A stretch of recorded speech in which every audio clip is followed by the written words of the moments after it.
Hola, ¿qué tal amigos? Bienvenidos a Divulgantes, el lugar de encuentro entre las ciencias y las humanidades. Hoy vamos a tener la segunda parte del video de mis lecturas de la cuarentena.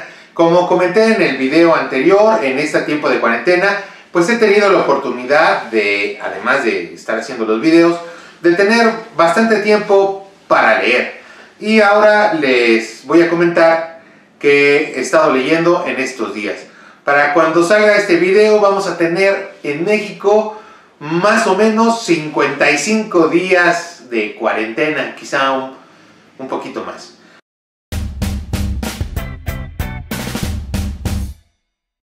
Bueno, y voy a seguir leyendo, además, porque todavía nos va a quedar tiempo.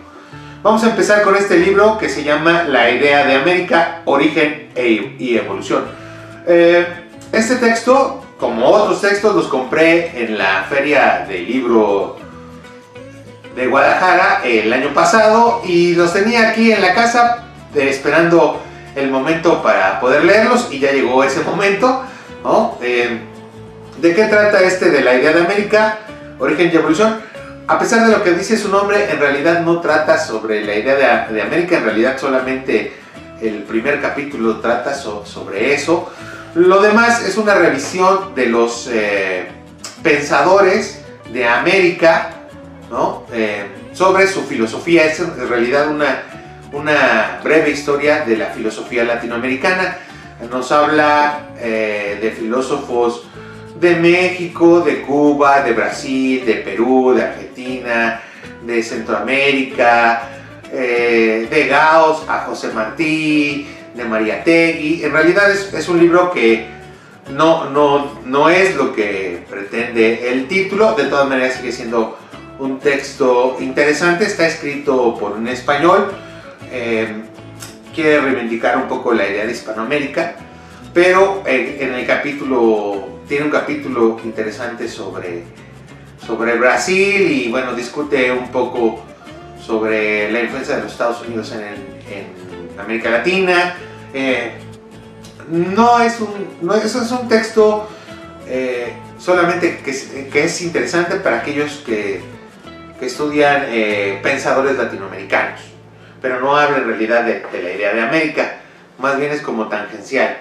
Este otro libro, que se llama La corriente del niño y el destino de las civilizaciones, de Brian Fagan. Brian Fagan tiene muchos otros libros muy interesantes, por ejemplo La pequeña edad del hielo, Carlos Letal, que Brian Fagan es antropólogo, y lo que nos hace en estos textos, que sí son textos de divulgación, que son perfectos para todos aquellos que estudian, por ejemplo, historia, economía, sociología, antropología, biología, ciencias de la tierra, porque es un libro de estos que combinan las ciencias naturales con las ciencias sociales, las ciencias de la tierra con la sociología, la economía y la política. Nos habla de la influencia, en este caso la influencia del niño, que es este fenómeno de los cambios en el clima que se documentó al principio en Perú, ¿no? Y que después nos damos cuenta de que no solamente causa una gran sequía, grandes inundaciones en la costa pacífica de Perú y Ecuador, sino que están relacionados, por ejemplo, con inundaciones en California, con sequía en Brasil, en Australia. Nos habla del monzón y de cómo afecta, ¿no?, la producción de alimentos, la salud y la seguridad de las personas en el mundo actual, pero también nos habla de cómo influye en la historia. Además es un texto que como está escrito por un antropólogo, no tiene esta perspectiva determinista como otros autores, por lo que lo voy a recomendar mucho. Otro texto que también leí en esta cuarentena se llama Tortugas, termitas y atascos de tráfico, de Mitchell Resnick. Es de Elisa, de la colección Límites de la Ciencia, que es un texto interesante sobre teoría de sistemas, ¿no?, y de teorías no centralizadas, ¿no? Pero el gran problema es que solamente el primer capítulo y el último son teóricos. Lo demás habla mucho sobre un modelo computacional, de donde vienen precisamente las tortugas, las termitas y los atascos de tráfico, utilizando un programa que él utiliza el Lego Logo y el Star Logo, por lo que solamente si te dedicas a las ciencias de la computación te podría resultar interesante. También es interesante para físicos, por ejemplo. Este libro también de Gediza, que se llama El cielo en una botella, historia de una pesquisa sobre el azul del firmamento, de Peter Pesek, es de la colección Extensión Científica Ciencia para Todos de Gediza, que todos estos los conseguí en la feria del libro.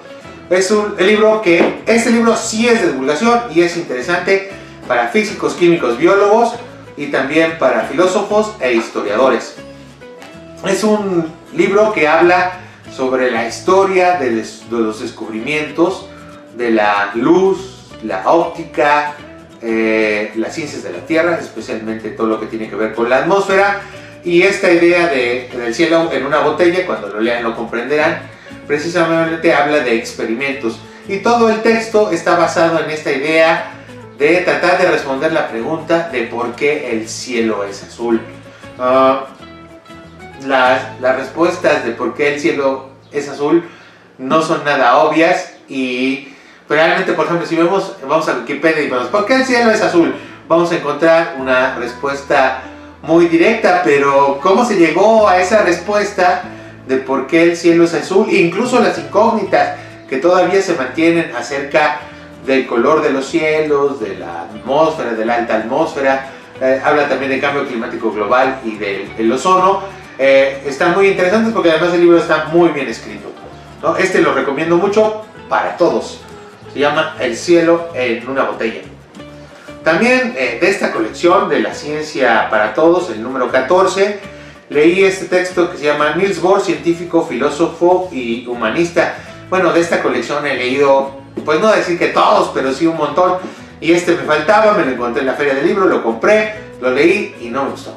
Lástima, porque en realidad, a pesar de que la colección La Ciencia para Todos pretende ser un texto de divulgación, este en realidad no lo consigue, y eso pasa mucho con la colección La Ciencia para Todos. Algún día voy a grabar un video hablando de los textos de esta colección, y este es uno de los menos logrados porque en realidad no tiene notas divulgativas, sino más bien es un libro para bachillerato o para primer grado de universidad, porque se requiere amplio conocimiento de física para entenderlo. Pero bueno, hay algunos datos interesantes y tomé algunas notas que algún día utilizaré cuando hablemos de Niels Bohr. Bueno, de esta colección, que también la junté para leerla precisamente para hacer un video para divulgantes, y estoy leyendo o releyendo todos los textos de esta colección, de la colección Viajeros del Conocimiento. Este es de José Antonio Chamizo, el científico de la sonrisa contagiosa, de Linus Pauling. Me encanta cómo escribe Chamizo textos de divulgación, y eso que nunca fue mi jefe en la Facultad de Química. Por cierto, que también tengo una anécdota con Chamizo. Cuando estaba dando filosofía de la ciencia en la Facultad de Química, fue unas 2 o 3 clases en mi clase de filosofía. No saben qué incómodo es tener a este tipo de doctores en tu clase. Fue a verme cómo estaba dando, no para vigilarme, fue para aprender, porque él iba después a abrir una clase que ya está dando, ¿no?, de filosofía de la química. Yo daba filosofía de la ciencia en general en la Facultad de Química, y no saben qué incómodo es tener una de estas vacas sagradas en tu clase tomándola. Al contrario, perdón, ya me desvié por las anécdotas, pero me acaba de pasar por la cabeza. También tuve en esa misma clase varias profesoras de la Facultad de Química, pero eran profesoras de laboratorio o profesoras o asistentes técnicos de profesor, en fin, que era muy agradable. Ellas estaban muy contentas de compartir la clase de filosofía de la ciencia con los estudiantes. La cosa se descompuso ya cuando llegó el doctor Chamizo, pero me cae muy bien en su obra divulgativa, ¿no? Otro texto de esta misma colección que se llama El explorador del tiempo, que trata sobre Charles Lake, que ya saben que Charles Lake inspiró a Darwin con principios de geología en el viaje del Beagle, ¿no? Sobre todo la primera parte de principios de geología, donde habla del tiempo profundo, donde Darwin aprende esta metáfora del tiempo profundo para aplicarla a la evolución de las especies. Sin embargo, este texto de Pedro Moreno, en el tono divulgativo, no me gustó. También leí este texto completito que se llama La evolución biológica, una versión actualizada de la revista Ciencias. Es una compilación de artículos que vienen en la revista Ciencias, que editó Patricia Magaña y Juan J. Monroe, de la Facultad de Ciencias de la UNAM. Este texto trae, digamos, actualizaciones de todos los textos sobre evolución, o sobre algunos textos, pues no son todos de evolución, que han salido a lo largo de los años en la revista Ciencias. Tiene algunos muy técnicos, pero tiene otros divulgativos, tiene aspectos sociológicos, filosóficos e históricos y técnicos de la evolución. Esto es un texto muy recomendable, obviamente, para los estudiantes de biología o de historia. También leí también es una coedición de Limusa y la UNAM, que se llama Ciencia y Tecnología en Sociedad, de Sergio Martínez y Edna Suárez Díaz. Que este texto sí no es un texto de divulgación, es un libro técnico, que en realidad es un libro sobre filosofía de la tecnología. Y lo puedes leer si ya tienes bastante experiencia en el campo del estudio de la filosofía y la sociología de la ciencia, y aquí ahora quieres leer algo sobre la filosofía de la tecnología. Es un libro muy completo, pero que requiere un montón de lectura previa. Entonces, si tú eres de los que visitan el canal y eres ingeniero, también te conviene leerlo, o si eres científico, historiador, sociólogo, pero necesitas leer algo más sobre qué es ETS, las características, algo de principios básicos de filosofía de la ciencia, y entonces ya te puedes lanzar a estudiar este libro de Ciencia y Tecnología en Sociedad, que es en realidad un libro sobre filosofía de la tecnología. Algún día haré videos de todos estos temas. ¿Y qué estoy leyendo en estos momentos? Bueno, y todavía nos queda más de 30 días de cuarentena, y en la Ciudad de México nos quedarán un poco más, porque seguramente saldremos más tarde que otras partes del país, así que seguramente tendremos un tercer video sobre todo lo que leí en cuarentena. Ahorita estoy a la mitad de este libro, que también es una edición de la Facultad de Ciencias de la UNAM, que se llama Naturaleza, un libro de Roberto Bondi y Antonello de la Vergata, que nos habla de la idea de naturaleza en la Grecia antigua, en la Edad Media, en el Renacimiento, en la Ilustración y en la modernidad, su relación con las matemáticas, la evolución, la genética y la problemática ambiental, ¿no? Es un libro recomendable para todos, para los que estudian tanto ciencias como los que estudian las humanidades. Es un libro clásico desde la perspectiva de la historia de las ideas. ¿Cuáles son las ideas que se estudian aquí? Las ideas de la naturaleza y su impacto no solo en las ciencias, sino también en el arte.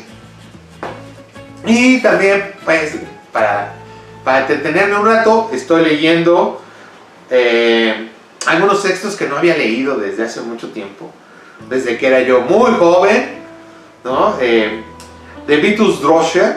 Este se llama Calor de Hogar. Seguramente muchos de ustedes, jóvenes, ni siquiera conocen quién es Vitus Droscher, pero es un famoso etólogo, ¿no? Que se estudia, aquellos que estudian la conducta de los animales. Y precisamente es un libro súper interesante y se llama Calor de Hogar, porque habla de las familias animales, de la crianza entre los animales, y nos da desde una perspectiva de la conducta, pero también desde la biología, cómo los diferentes animales crían a sus propias familias, aves, reptiles, peces, mamíferos, ¿no? Los problemas de la adolescencia en los animales. Y además es bien interesante porque hace una reflexión y una crítica a la forma en que los seres humanos, sobre todo en la modernidad, creamos a nuestros hijos, ¿sí? Pero además, a pesar de que es un libro de un biólogo, de un etólogo, ¿no? No cae en el determinismo biológico, por lo que, digamos, da espacio a la reflexión sociológica y antropológica de la crianza humana y de las relaciones entre los padres y los hijos, por lo que resulta bien interesante leer este texto, aunque ya es realmente bastante viejo. Vitus Drocha tiene otros textos básicamente de descripción naturalista que de verdad vale la pena leer y de los cuales en algún tiempo después haré otro video. Bueno, y esto es, junto con el video anterior, es lo que he leído en estos 50 días de cuarentena. Y todavía nos falta otro poco más. Bueno, espero que aguanten, pero también espero que ustedes mismos, ¿no?, se pongan de cabeza en aquellos libros que los han esperado o que ya han tenido mucho tiempo, o alguna compra nueva, y este es el momento para leer estos libros. Bueno, hasta luego, amigos. No te olvides de suscribirte al canal y darle un like si te gustó el video. Nos vemos en el próximo.